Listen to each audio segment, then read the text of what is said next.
set up in 1827 as a meeting place where people from the military, the judiciary, businessmen and professionals of the British Empire gathered together.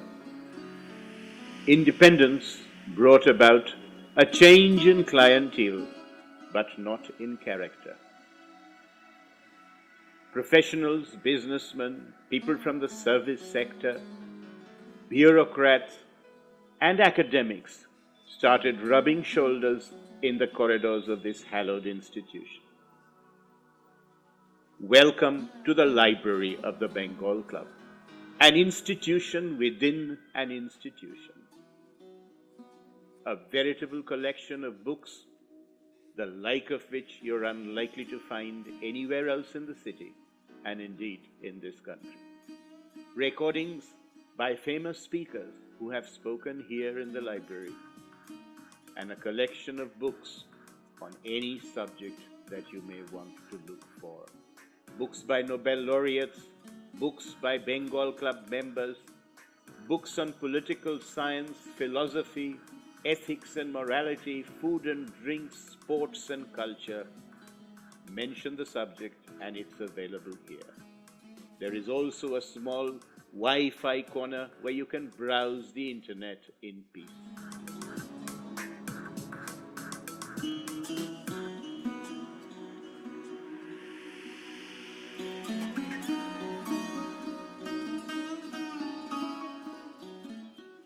They say there is no subject under the sun. If you're looking for a book, you will find it on these shelves of the Library of the Bengal.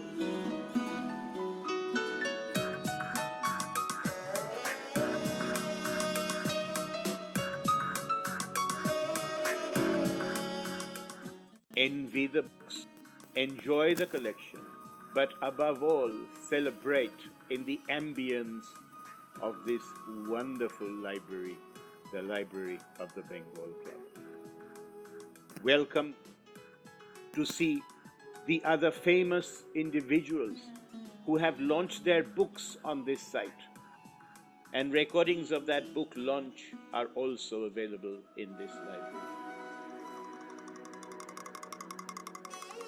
Welcome to the Library of the Bengal Club. On behalf of the Library Subcommittee, welcome to this program.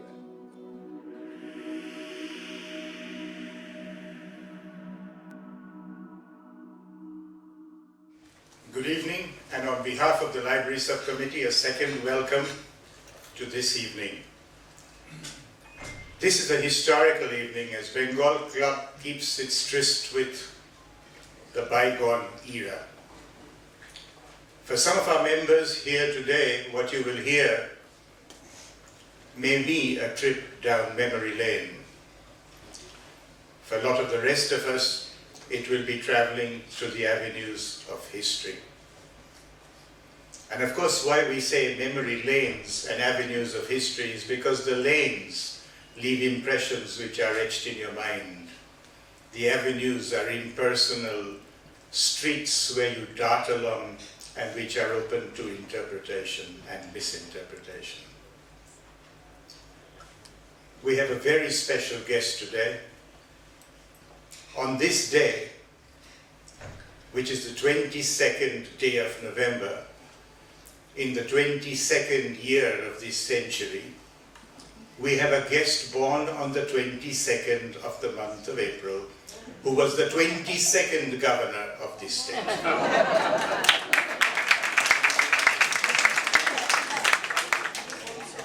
May I request our President, Mr. Kunal Sen, to please come up and formally invite this very, very special guest for this evening.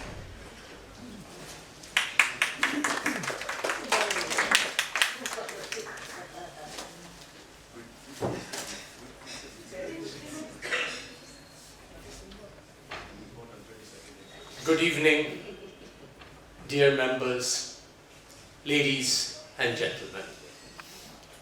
I have been given the honor by the General Committee of your club to introduce a personality who in fact needs no introduction.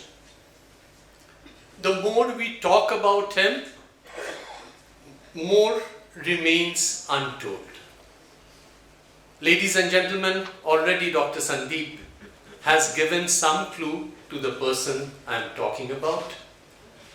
It is none other than Sri Gopal Krishna Gandhi.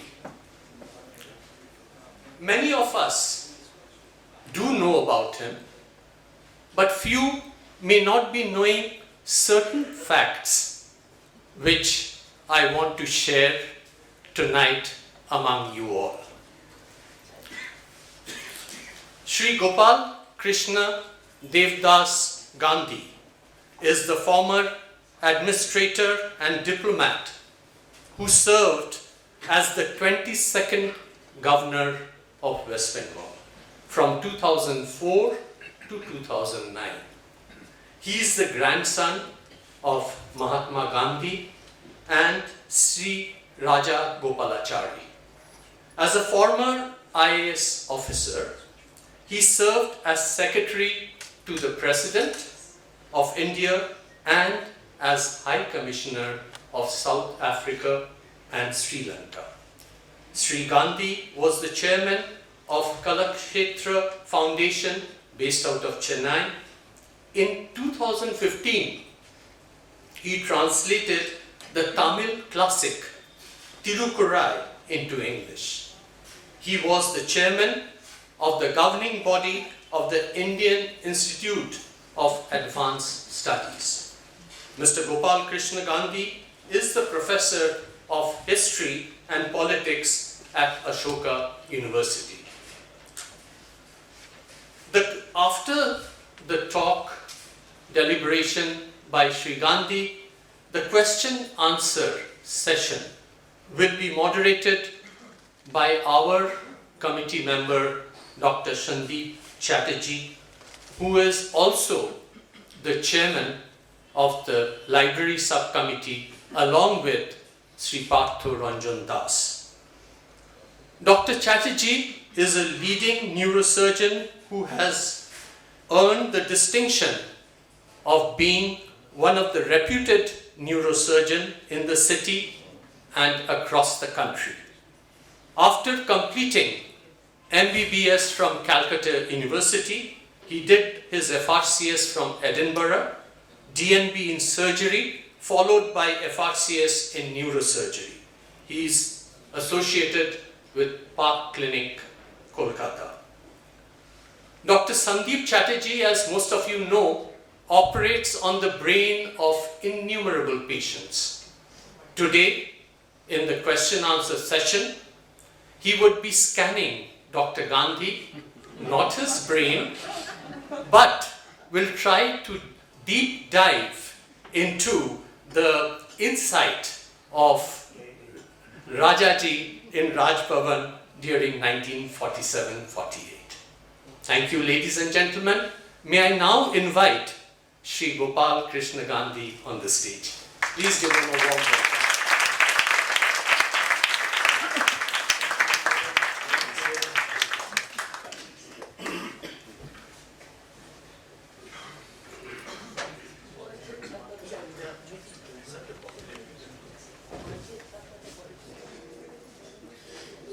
I'm most grateful to the President of the Bengal Club for his generous introduction and to Dr. Sandeep Chatterjee for his most unusual introductory comments. I noticed that the President said that I did not need any introduction, which reminded me of something which my brother Rajmohan Gandhi told me about himself. He said that once when he was speaking at a function, the chairman said, or rather intended to say, that Rajmohan Gandhi needs no introduction, but he ended up by saying, the less said of Mr. Rajmohan Gandhi, the better. Rajmohan told me this himself. The coincidences which Dr. Chatterjee referred to are truly mind-boggling. I would have never been able to divine those. But I must say that there is something about coincidence which is impossible to explain. It is a mystery that one comes across all the time.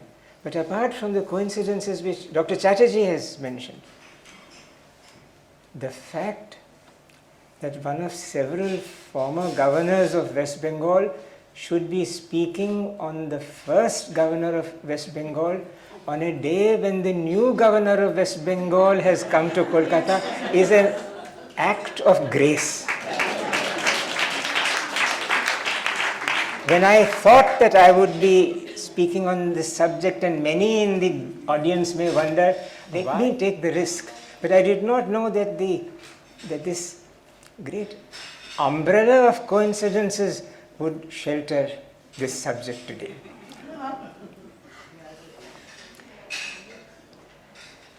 Jayaprakash Narayan, speaking a few weeks after Rajaji's death in 1972, said that the Gandhi constellation comprised 5 stars: Gandhi himself, Nehru, Patel, Azad and Rajaji.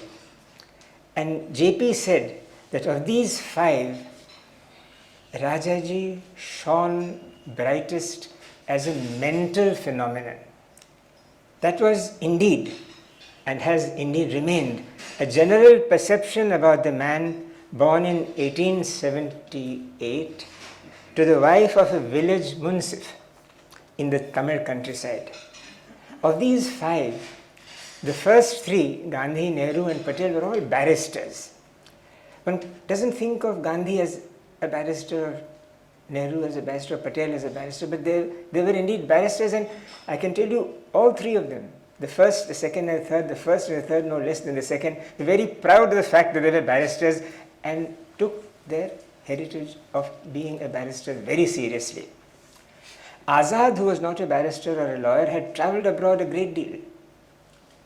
But Rajagopalachari was entirely home-schooled, India-schooled, studying in very modest schools, and then in Bangalore as an undergraduate, obtaining his law degree from the Madras Law College.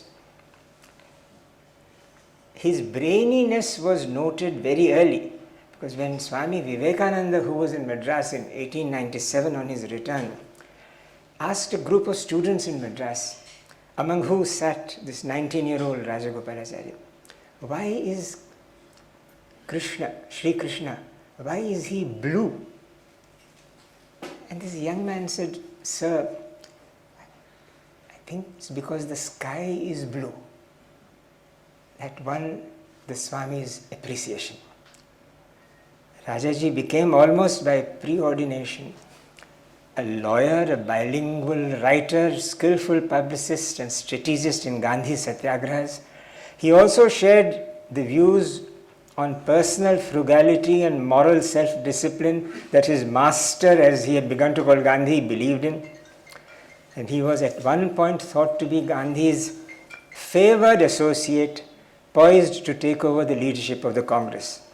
But he had this very particular independence of thought, a rather unexpected and for many uncomfortable sharpness of mind, which translated into a sharpness of speech, which seemed to many that his being his own man will get him a lot of admirers, but will cost him a lot of friends. He could go against official Congress policy when he felt the need for that, with as much as ease as he could follow it.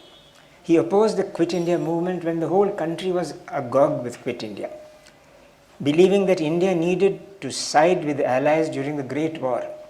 And he believed that Jinnah could be engaged with on some ways and means of meeting the Muslim League's aspirations short of partition. Now, this talk today is about a slice from his public life based in West Bengal, where he was governor, the first in the series.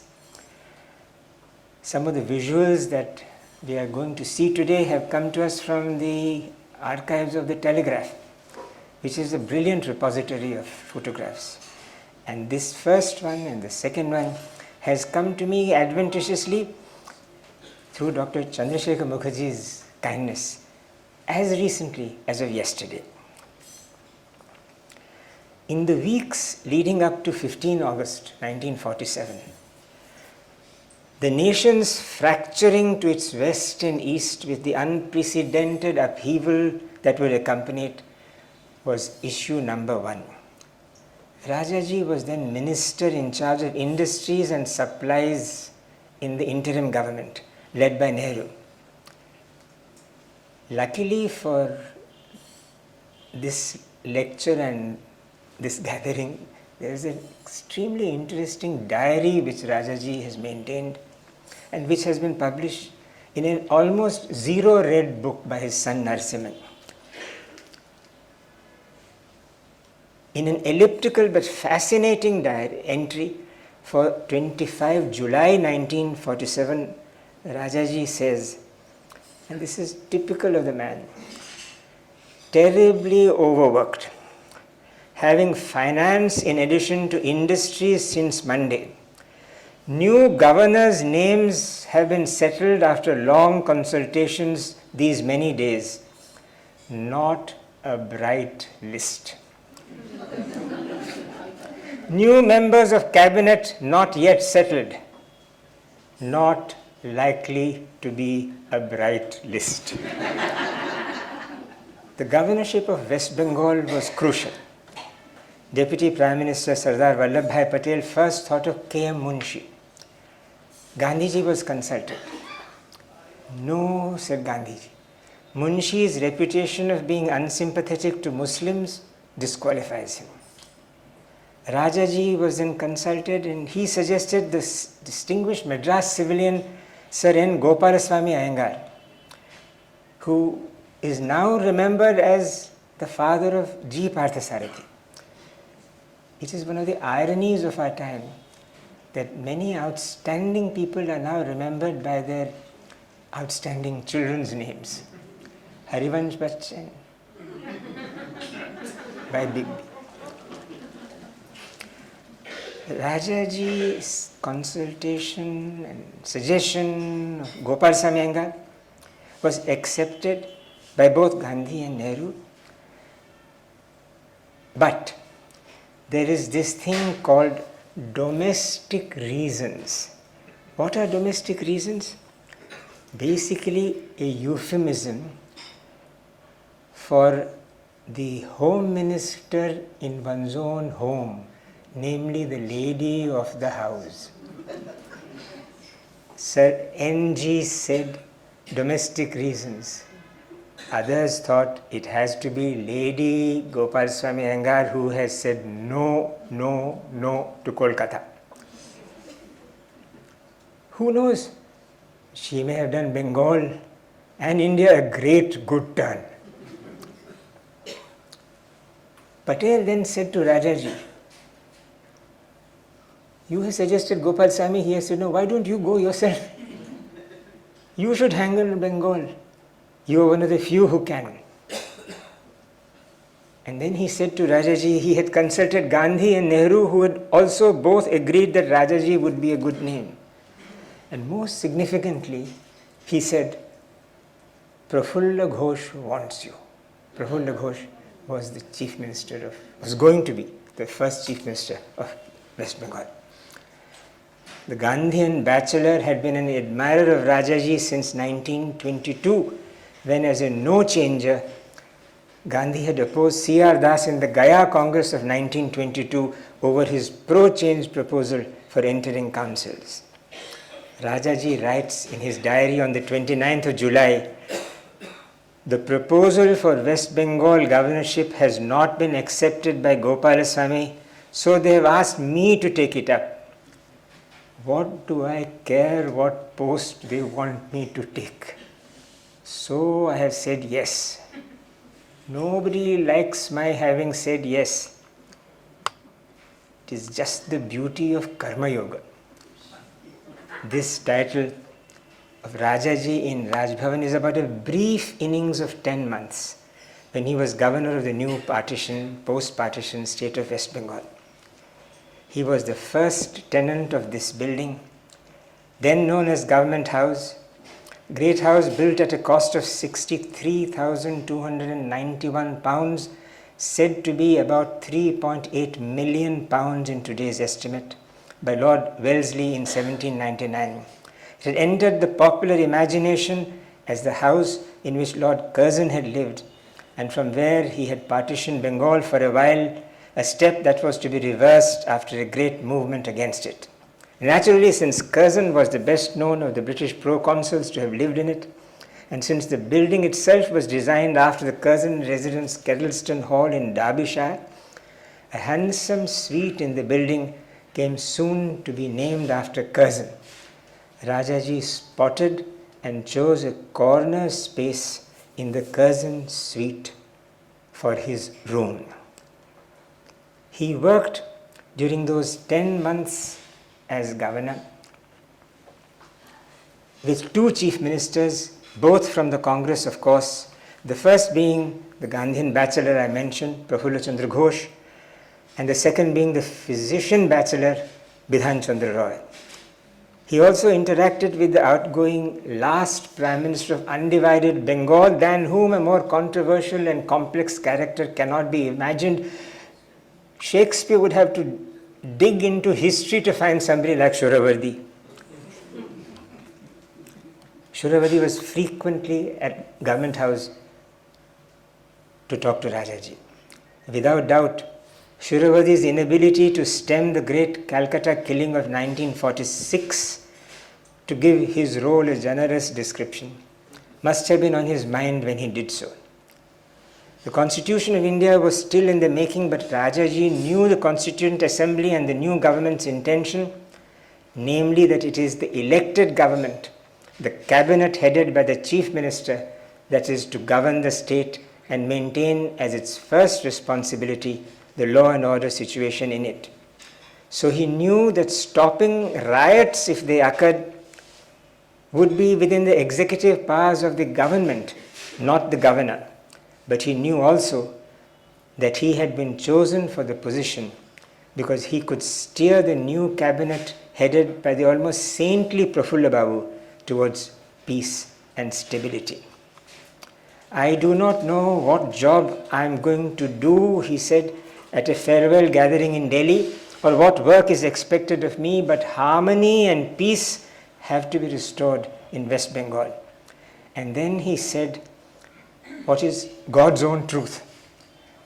If I do succeed in stopping the violence in the province, the credit should go to Mahatma Gandhi, who has already gone there before me. Rajaji reached Calcutta at the turn of history's clock between 14 and 15 August of that year. This house which you see is Haidari Manzil in Beliaghata. Rajaji's leader, his mentor, whom he called his master and who was also his sambandhi, was housed in this privately old building, which was not without grace but in utter despair. Haidari Manzil in the Muslim-dominated quarter of Beliaghata.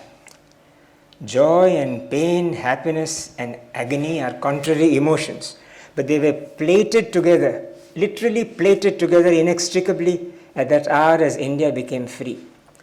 The midnight of 14 and 15 August was a moment of rejoicing at the birth of independent India and a day of sorrow over the death of undivided India.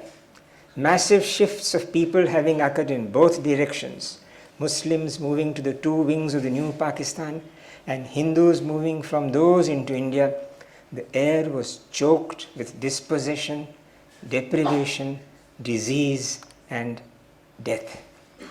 That broad description to summarize the scene on August 14-15, rejoicing and sorrowing, is Gandhi's.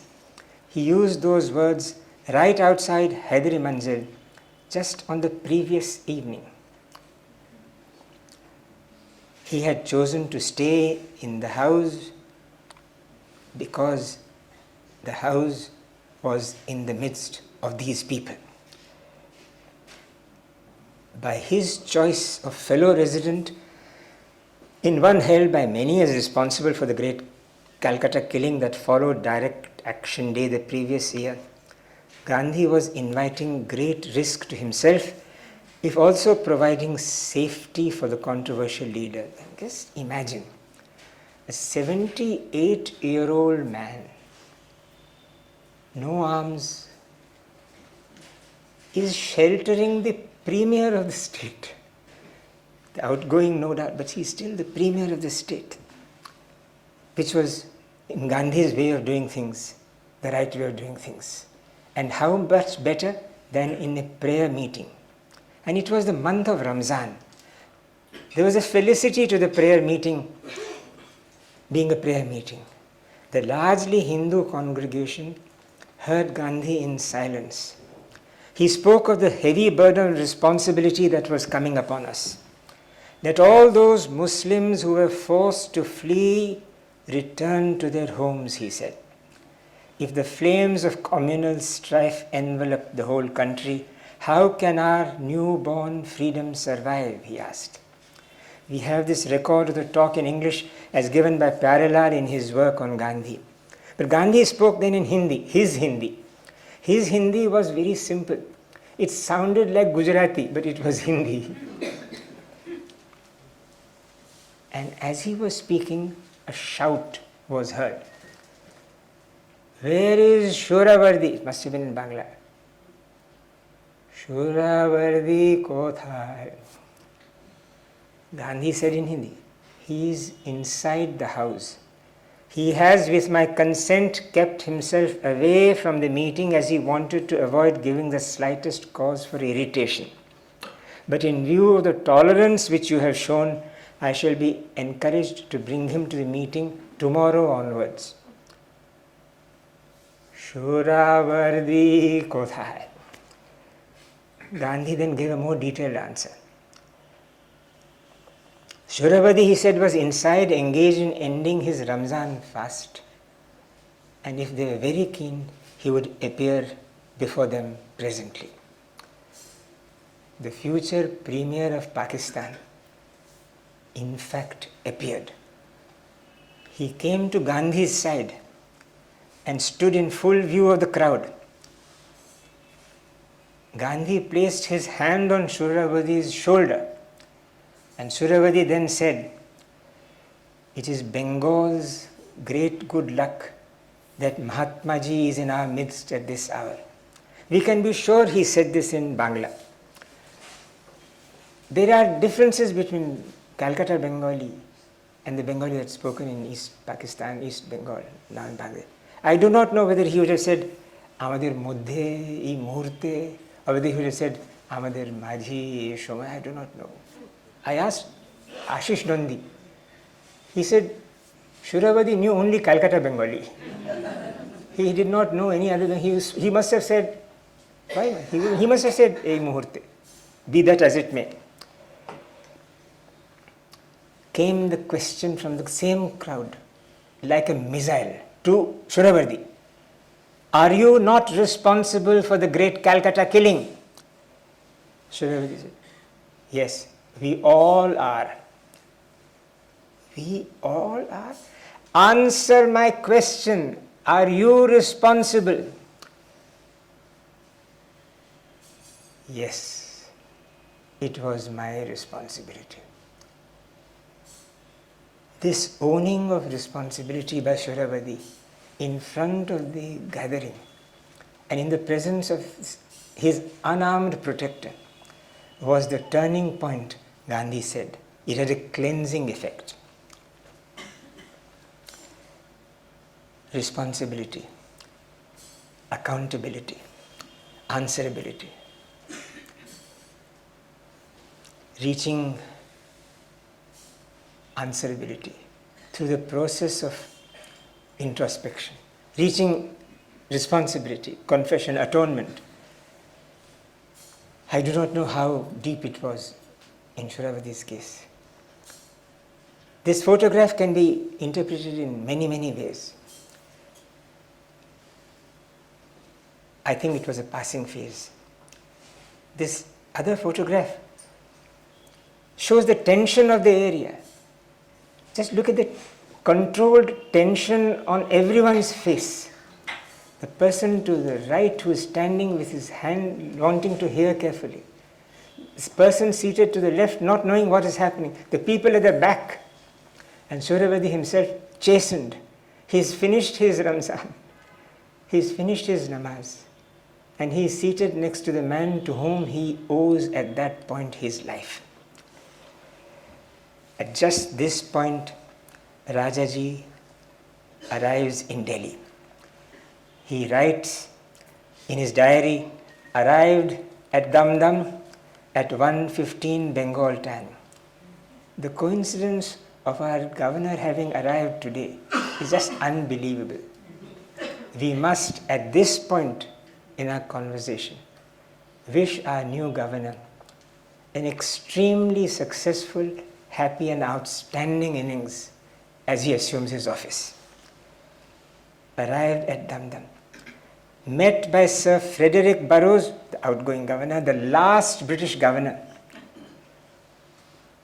First sign, this is Rajaji writing, first sign of want of proper control. Crowds rushing in, thorough disorder, unlike what it should be. I just love this photograph. Here is Rajaji. To his left is Prafulla Chandra Ghosh, looking so happy that the governor of his choice has arrived who will help him. And there is Sir Frederick Burrows, all set to leave in a few hours. But look at the others. The gentleman in the tie, I do not know, he probably was on the flight, on the crew, maybe he was the pilot. But the gentleman between Sir Frederick Burrows and the gentleman in the tie, his name is democracy.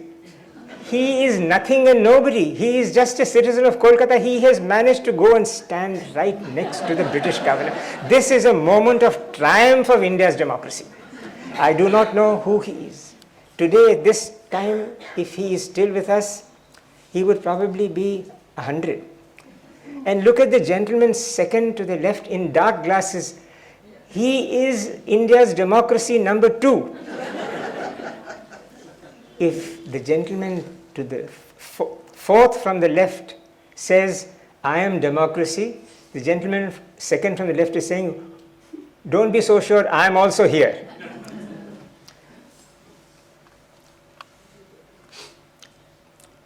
Large crowd of welcoming admirers had surged round the plane, shouting Jai Hind. But Kolkata is Kolkata. You cannot have Jai Hind, Jai Hind, Jai Hind only. A few black flags and placards saying, go back Rajagopalachari had to be there, they were there. There would be no democracy if this was not there. Rajaji's arrival would have been like a peppermint if that had not been there.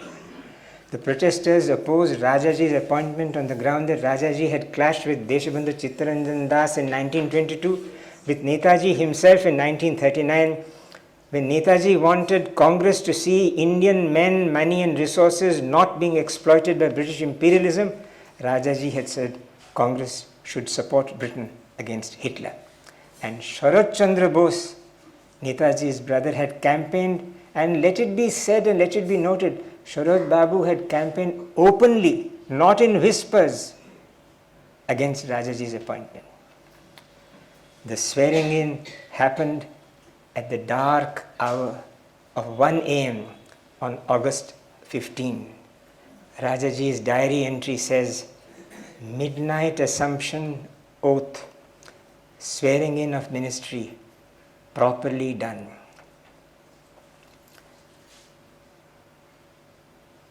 Remarkable demonstrations of Hindu-Muslim joint participation in festivity. And he says, Government House halls and corridors filled with friendly mobs and darshan takers. A few thieves took advantage of the situation and stole and threw things about.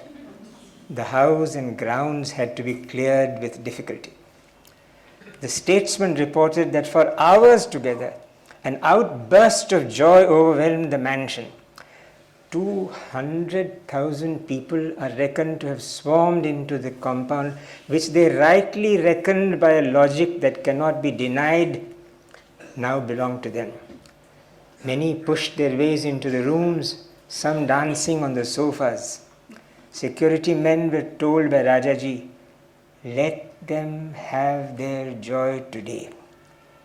But Gandhi, getting reports of this in Beliaghata, was not pleased. Addressing a massive meeting attended by Hindus and Muslims in perfect friendliness at Rash Bagan Maidan, he said, people took possession of Government House and in their affection besieged their new governor. I would be glad, he said, if this meant only a token of the people's power, but I would be sick and sorry if people thought they could do what they liked with the government and other property. That would be criminal lawlessness. I hope they have vacated the governor's palace as readily as they occupied it. And then he said something which needs repeating and reflection. I would warn the people that now that they are free, they will use the freedom with wise restraint. They must know that they are masters of no one but themselves. They must not compel anyone to do anything against his will. Rajaji drove to Haidari Manzil, removed his slippers at the entrance to the house, and walked barefoot through the dusty frontage to the room where Gandhi was seated. It was their first meeting in free India. Rajmohan Gandhi in his biography says the Mahatma was feeling the pain of fratricide, not the thrill of freedom. Rajaji took Gandhi's hands and held them, neither saying a word. And then they talked of possible riots and refugees. The governor's military secretary noted that exactly 90 minutes after Rajaji and Gandhiji had begun their meeting, both looked at their pocket watches, looked at each other and said goodbye. Back in Government House, Rajaji was soon to respond to appeals from people who regarded themselves as good Gandhians and said to Rajaji, Raj Bhavan should become a hospital. Another said it should become a handicraft center.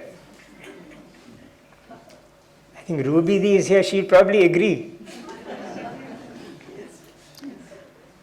And some, not Gandhians, but bibliophiles even suggested that the city's national library should be moved to Government House. Unenamored as he was of the large house that was his temporary home, Rajaji was unpersuaded.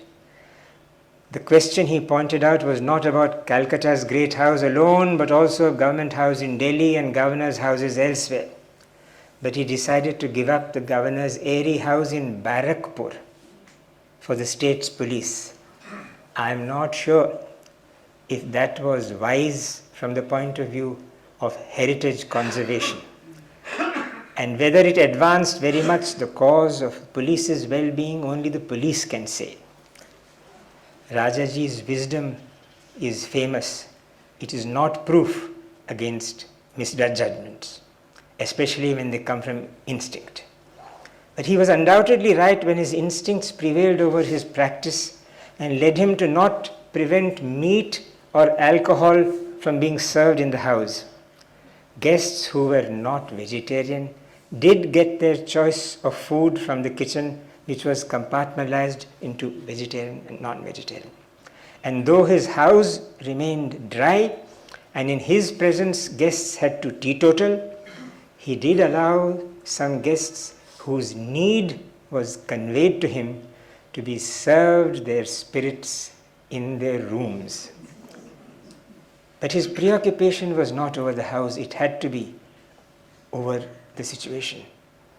He wrote to the Governor General, Lord Mountbatten, I hope you will not draw away any more troops from here. Calcutta is doing well so far, but there are mischief makers with illicit arms. Calcutta is doing Well, so far, but there are mischief makers with illicit arms. Is this about 1947? Is this about today? Armed deterrence was essential to tame the communal violence, but so was changing the human mindset. Prime Minister Liaquat Ali wrote to him from Pakistan, Calcutta has remained peaceful ever since you took over. To him and to Sardar Baldev Singh, who wrote to him saying, killings of Hindus and Sikhs in Punjab's of Pakistan, in the Pakistan's Punjab, is distressing. To him, Rajaji said, retaliation has no place. When and why has fair balance become so difficult? I can imagine Rajaji saying, these are not his words but mine. Balance becomes difficult when natural decency is diluted by expediency and the desire to do right is overtaken by the urge to be popular. Within a month, violence surfaced in Calcutta.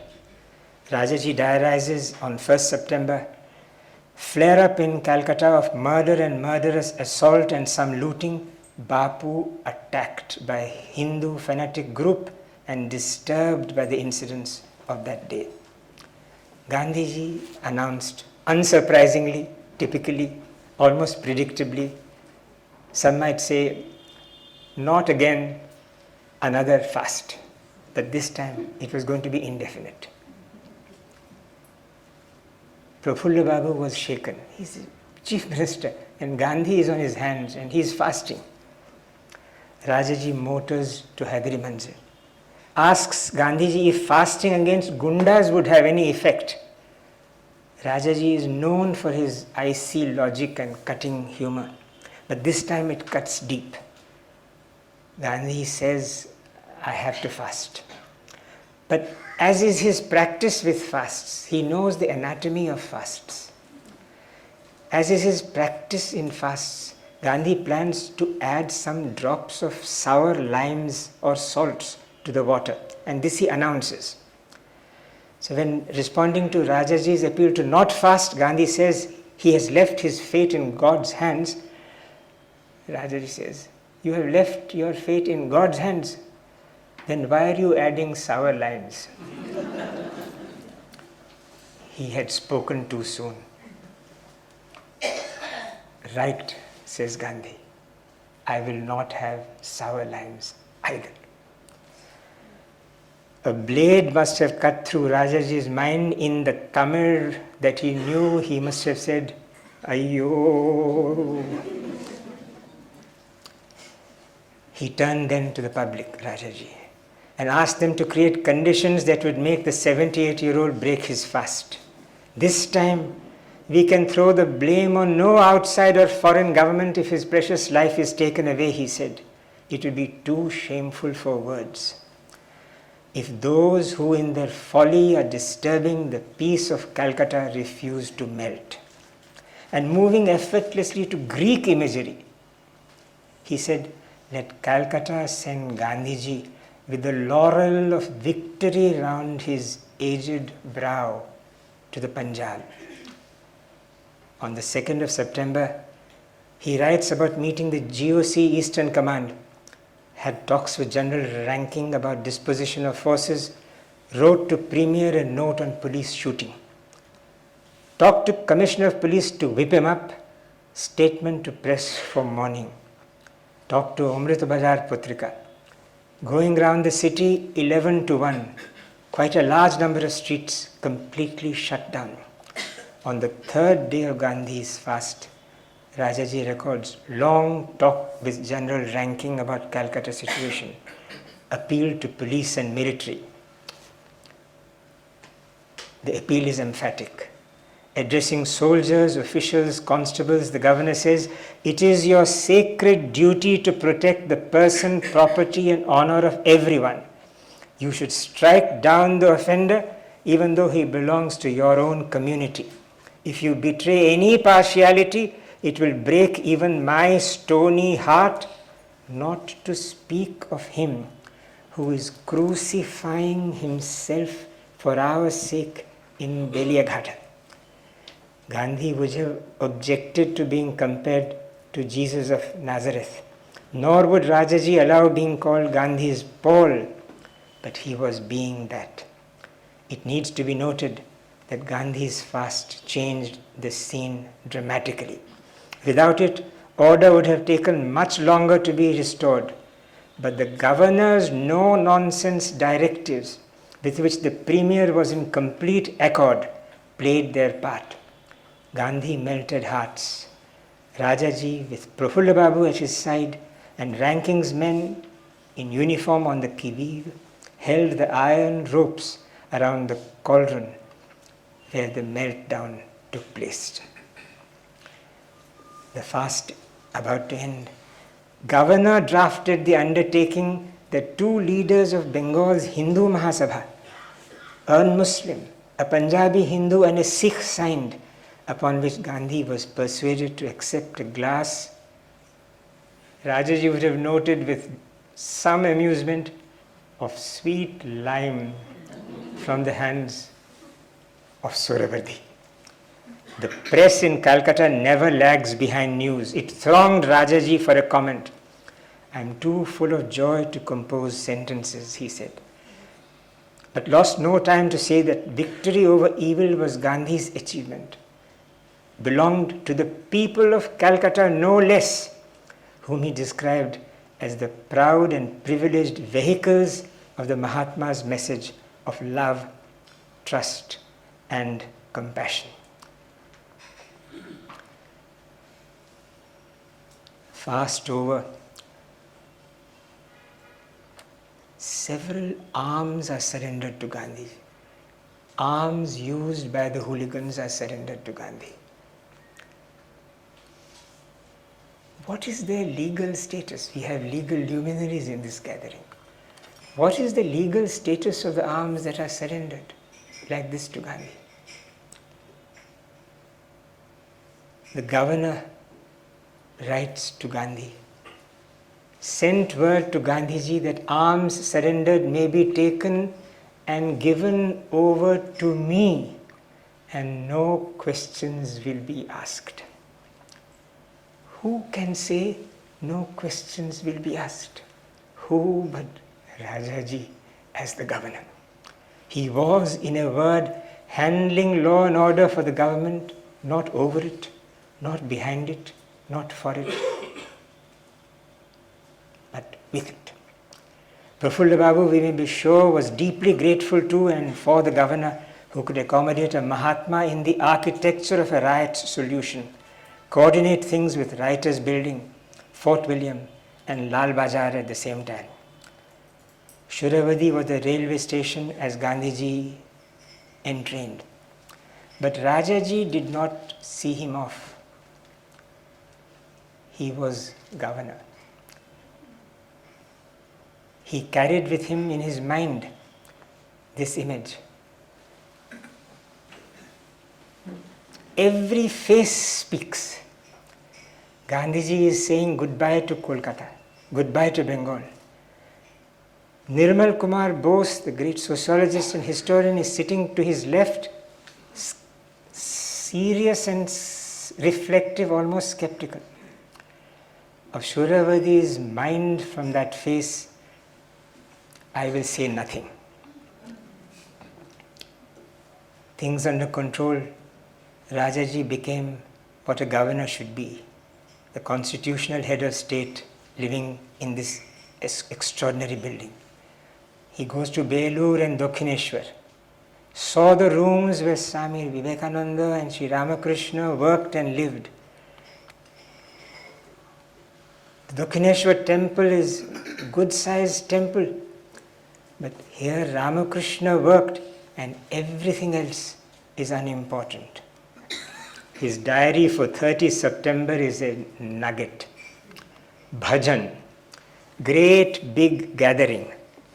The lady singer had excellent control over her voice. The main man singer had more aspiration than achievement. Long talk with Shuravardi. And J.K. Mitter, old style courtier, good man, food commissioner, all fear and anxiety, but has no means to cope. Visited Mrs. C.R. Das at her house. She is thinking of her husband and nothing else. Natural. He described Sri Ramakrishna as the Upanishads and the Bhagavad Gita in flesh and blood. Of Surendranath Banerjee, he said, Surendranath was to India what Demosthenes was to Greece. His preference for the national anthem of Free India was Vande Mataram. Rajaji wanted Vande Mataram to be the national anthem. But he said, if Rabindranath and Bankim had come down here today, they would shake hands. Disciples are more fanatical than gurus. And then on democracy, something which I find invaluable. A vote is not a bargain for favors. It should be the pride of those who have voted for the winner to get him to work for those who have not voted for him.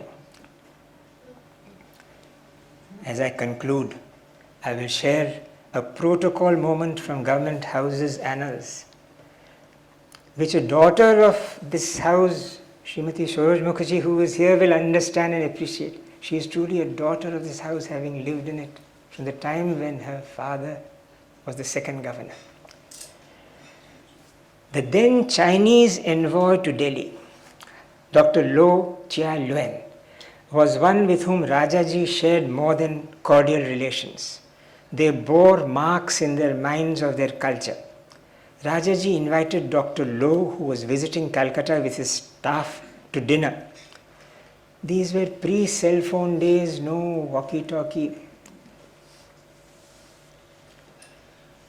The military secretary failed to inform the uniformed guards at the gate that these guests were coming. So they were, as a result, held up at the gate for 20 minutes. They've been invited to dinner, they've been held up at the gate for 20 minutes. Etiquette prevented Dr. Lowe from mentioning this to his host. Rajaji's Gandhian or Congress friends and colleagues would not have scrupled to do so.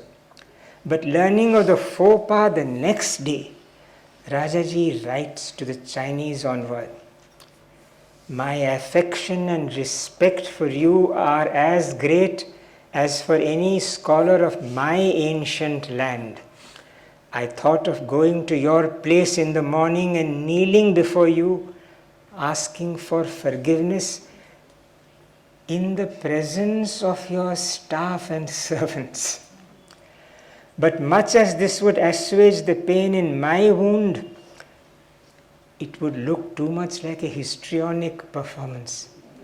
And so I offer abject apology and beg for forgiveness.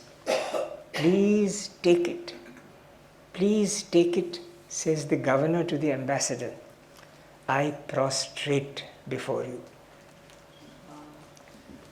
On 30 January 1948, the governor was setting out just before 6 that evening for a meeting when a phone call from PTI conveyed the news.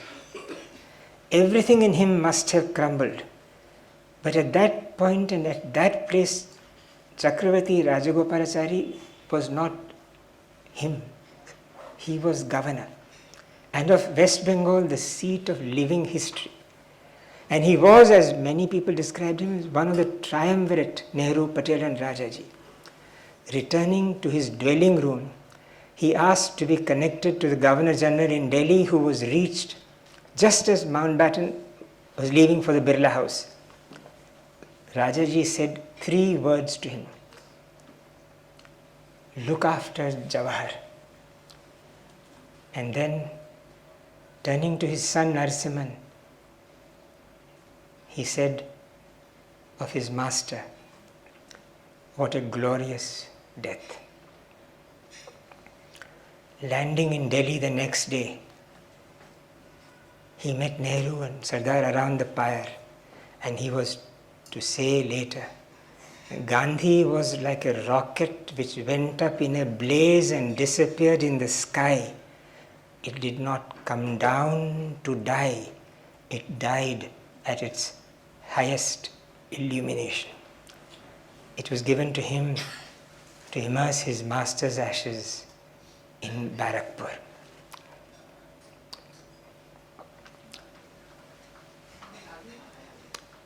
Motoring barefoot to Barakpur, watched according to reports by 1 million, he emptied the urn.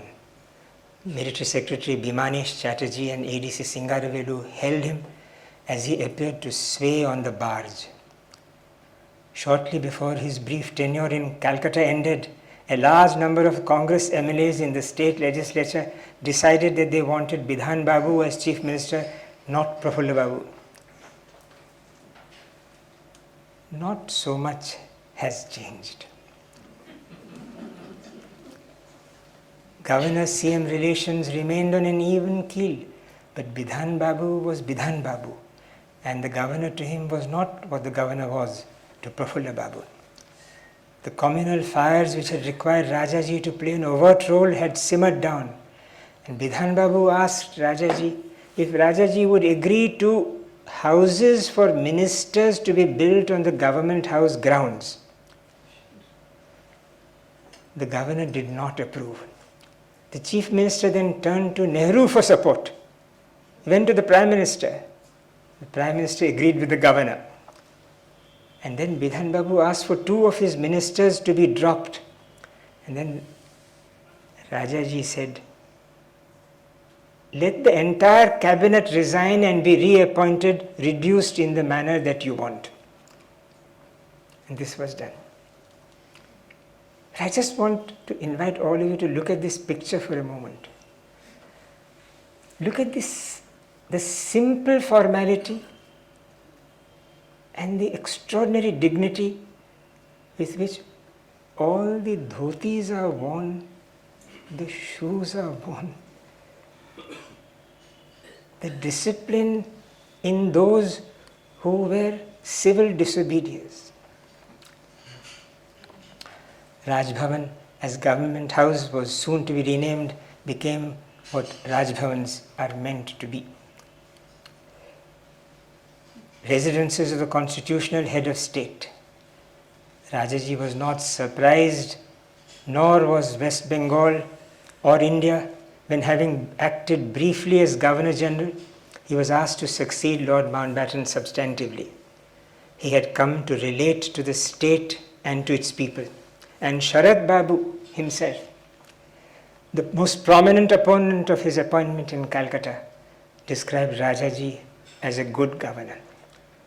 Each minister in this picture, each figure in this frame is a picture to be studied.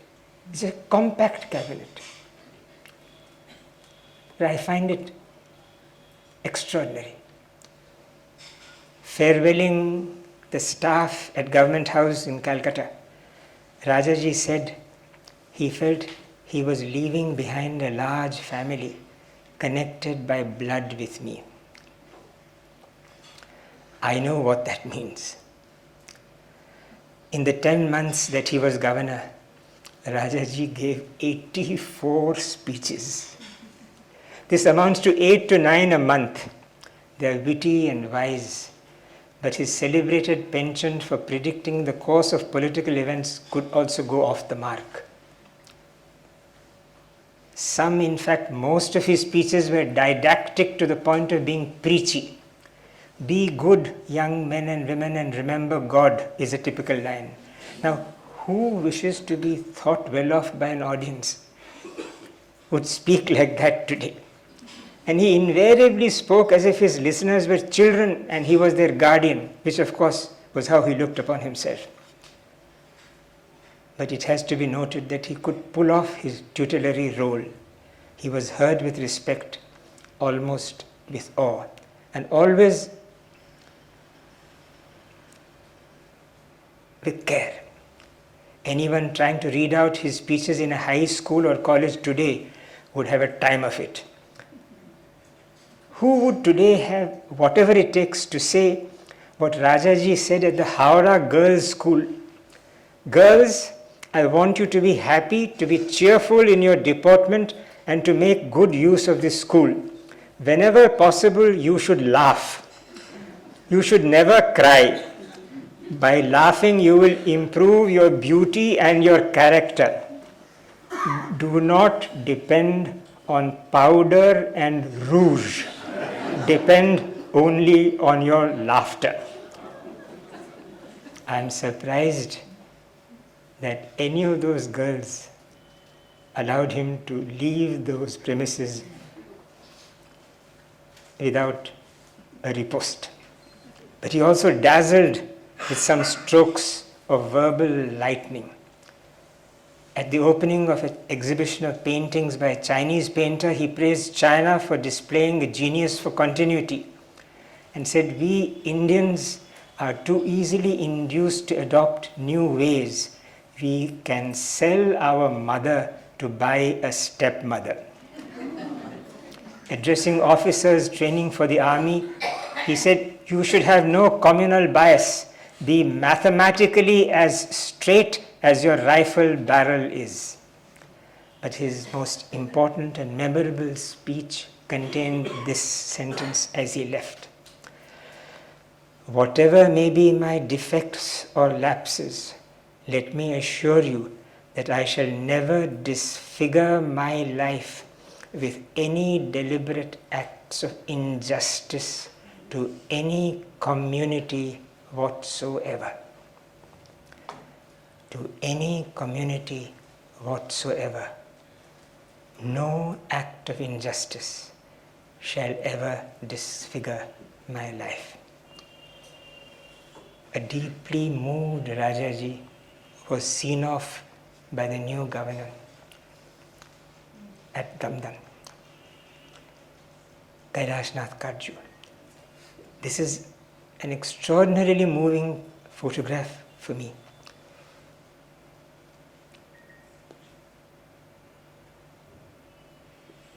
His 10-month-long or short governorship, the first in the line and therefore formative, shows him at ease when at work, but not restless to clutch at jurisdiction. There is something called influence.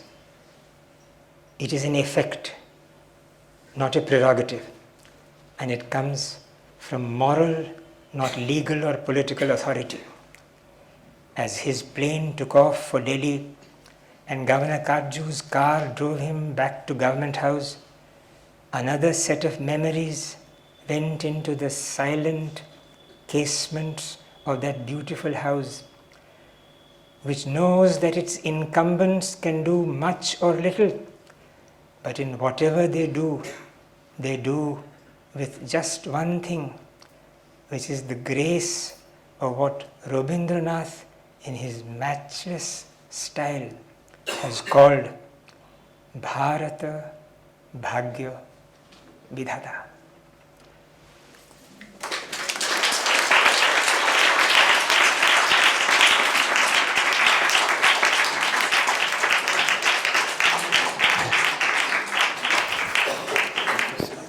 Keep this on?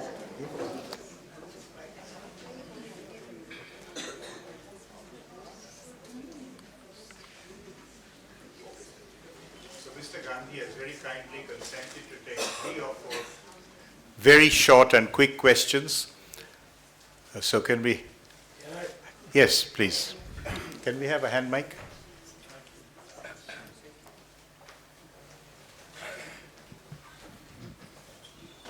Thank you for that wonderful exposition, Professor Gandhi. I have a question about one of the photographs you showed with the incoming Governor Rajagopalachari and the outgoing British Governor. That picture is fascinating, but was there any exchange between the two, the British and what? Thank you for asking that. Yeah. And what were the atmospherics for a departing imperial power and the incoming indigenous leader? Was it tense, or what sort of meeting was it? They remained in good touch and not without good reason. Frederick Burroughs was a railway union leader. He was a labor leader sent by Attlee. And he said famously at a gathering of Calcutta's elite, which then included many jomindars, he said, I am not the one who hunts and shoots, I am the one who punts and hoots. He had a tremendous sense of humor. And Gandhi and Rajaji and Burroughs kept a very good equation and had a correspondence for the remaining years of their respective lives. But the most important thing about Governor Burroughs, which I must share with all of you, is this, that he elicited from Gandhi a very remarkable definition of the role of the governor in democratic India. From this very house which you see, in this picture which we have got thanks to Dr. Chandrasekhar Mukherjee's graciousness, this governor asks Gandhi, when Gandhi calls on him, as Gandhi always did, he always called on governors where he went, British governors.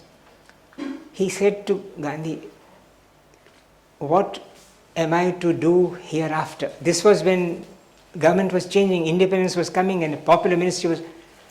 And Gandhi said, Your Excellency, in a word, nothing. It is the government which will do everything.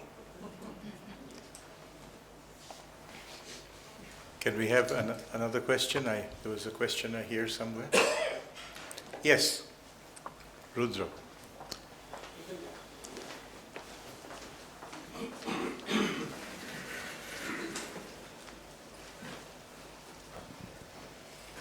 This is also about one photograph, the photograph of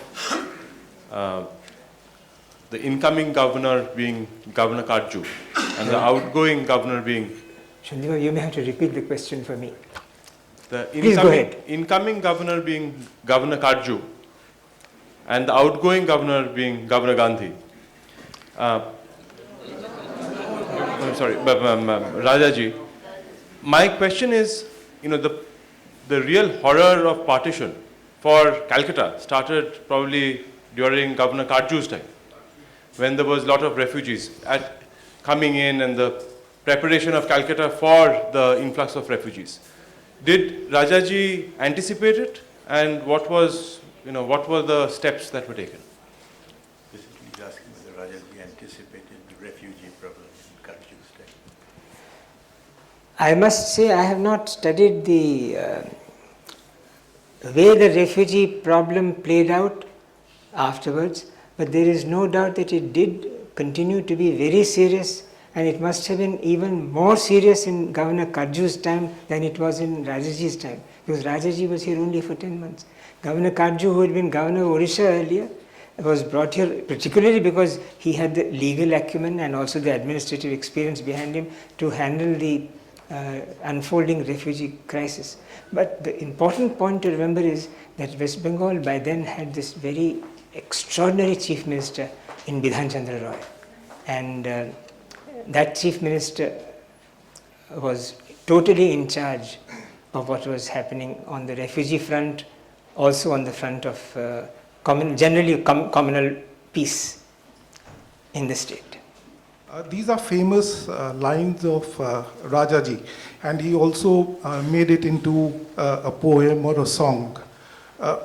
Given all that he saw over his life, including the Calcutta riots, even though he came in much when it had simmered, and he saw so many personal tragedies in his life, how was he able to connect with something like this, or how did this become part of his being? He would have said he has little to do with this, that it is all karma and the grace of God, is exactly how he would have put it. And he would have, at any given point, acknowledged the cooperation that he got from the people around him in Kolkata with the people of Kolkata, and never ever forgetting what he owed to the man with whom he differed so much and so sharply, icily,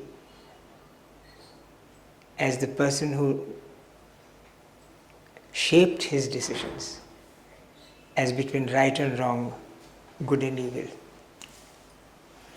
That's all that I can really think of, Manoj.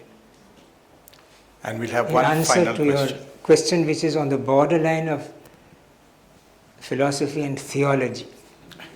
Final question. Thank you very much. Is there a record of what the Chinese envoy wrote back to Rajaji?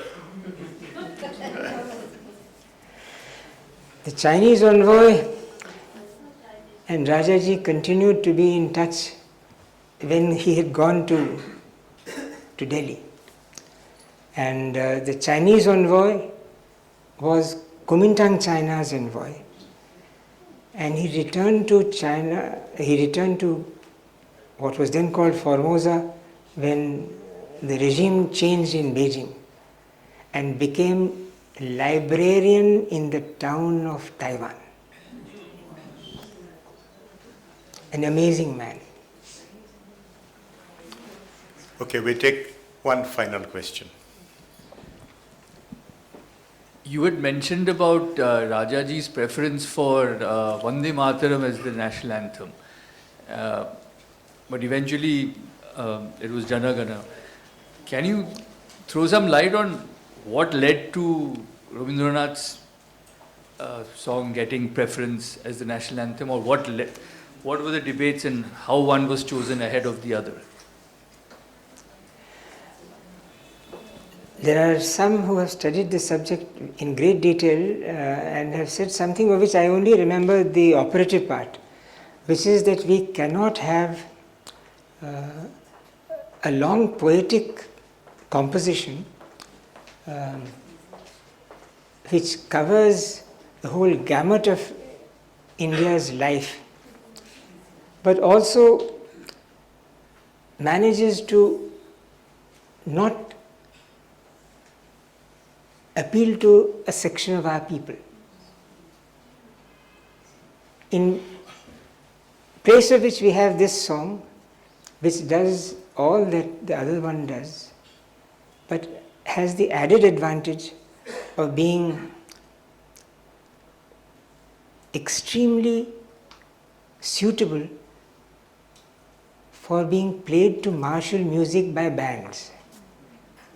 I do not know enough of either bands or martial music to say that this was a good answer or a good reason. But I think that was one of the reasons which prevailed for it. But Rajaji's fondness for Vande Mataram remained with him, as it has with all those who know the role of that song in the freedom struggle, and especially the role of that song in times when freedom was not only not near, but almost a dream that may never have been fulfilled. It was a song of sacrifice. Thank you very much, and thank you very much, sir, for agreeing to take these questions. That brings us to the end of this amazing evening, and it only remains for me to offer on behalf of the Bengal Club a formal vote of thanks to our speaker today. It is amazing how time seems to come to an awestruck standstill whenever Gopal Gandhi speaks. In fact, as you know, he's a Gujarati by genetic necessity, a Tamil by upbringing, taught Hindi at home, English being the subject of his academic accomplishment. But I think all of us that have heard him here today talk about the history of Bengal, interlaced with reference to contemporary events in this state, we'll all have to put our hands together for him, because he must in heart and mind be a true Bengali.